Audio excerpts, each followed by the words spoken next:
ওদিকে ভারী বর্ষণে দুর্যোগপূর্ণ পরিস্থিতি সৃষ্টি হয়েছে বান্দরবানেও।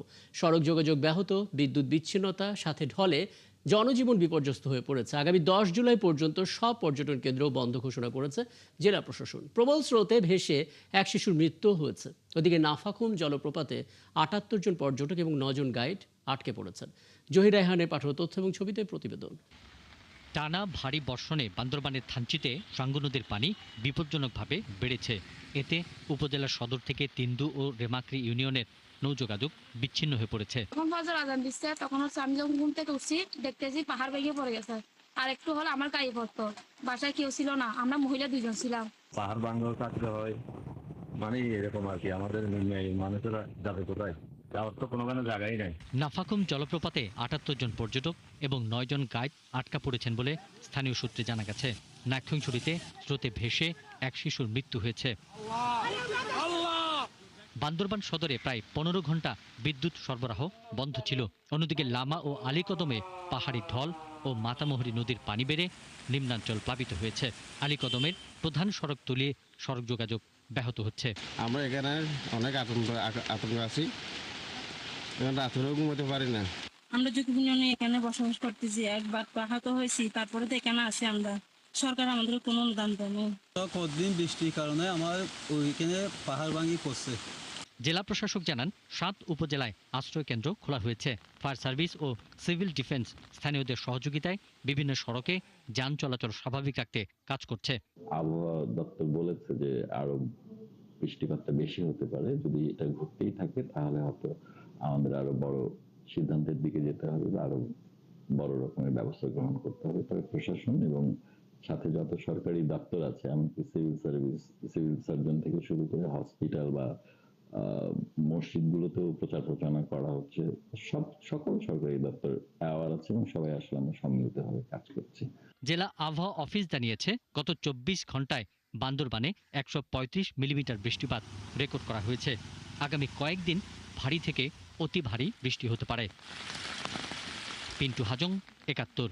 বান্দরবনের সবশেষ পরিস্থিতির খবরটা একটু দেখে নেই। সহকর্মী জহির রায়হান যুক্ত হচ্ছেন সেখান থেকে। জহির, আপনার তথ্য এবং ছবিতে আমরা একটা প্রতিবেদন দেখলাম এবং সেখানকার মানুষের যে ঝুঁকিপূর্ণ অবস্থা এবং পর্যটন যে কেন্দ্রগুলো সেটা বন্ধ ঘোষণা করার খবর আমরা জেনেছি।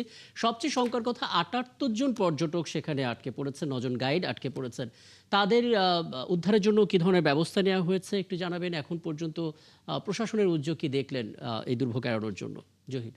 আগে আপনি যেমনটা বলেছেন, আসলে আজকে প্রায় 3 দিন ধরে কিন্তু টানা বর্ষণ হচ্ছে, ভারী বর্ষণ, এবং থেমে থেমে বৃষ্টিপাত হচ্ছে, যার কারণে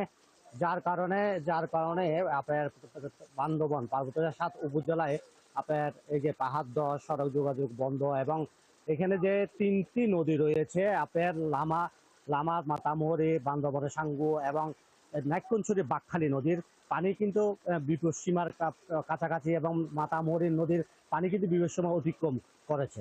যার কারণে এখানে যে দুর্গম উপজেলাগুলো রয়েছে, উপজেলাগুলোর কিন্তু যোগাযোগ ব্যবস্থা হচ্ছে যে নৌপথে।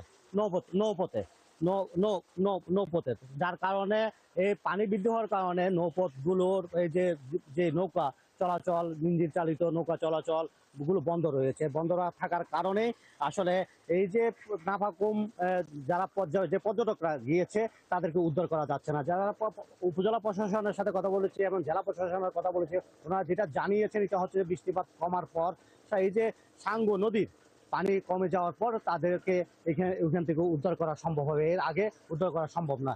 এই কারণে ওইখানে যারা এখানে স্থানীয়রা যারা রয়েছে তাদেরকে নিরাপত্তা দেওয়ার জন্য বলেছে। আমি এখানে কিছু স্থানীয় লোকজন আছে, আমি তাদের কাছে কিছু কথা বলতে চাই। যে এখানে যে আরো জ্বর 3-4 দিন ধরে জ্বর পরে কিছু আশ্রম করে নেওয়ারের আর হানা কিছু করে নেওয়ারের সারাদিন 3-4 দিন ধরে বৃষ্টি পড়ার এখন আরো আশ্রম করে নেওয়ারে। আপনি কি মূলত কি জেলের কাজ করেন? হ্যাঁ, আমি জেলের কাজ করি। আপনার নৌকাগুলোকে এখানে খেয়া ঘাটে বেঁধে রেখেছেন না? হ্যাঁ, নৌকায় কি হয়। আপনি কি কাজ করেন? আমি জেলে। হ্যাঁ, জেলে।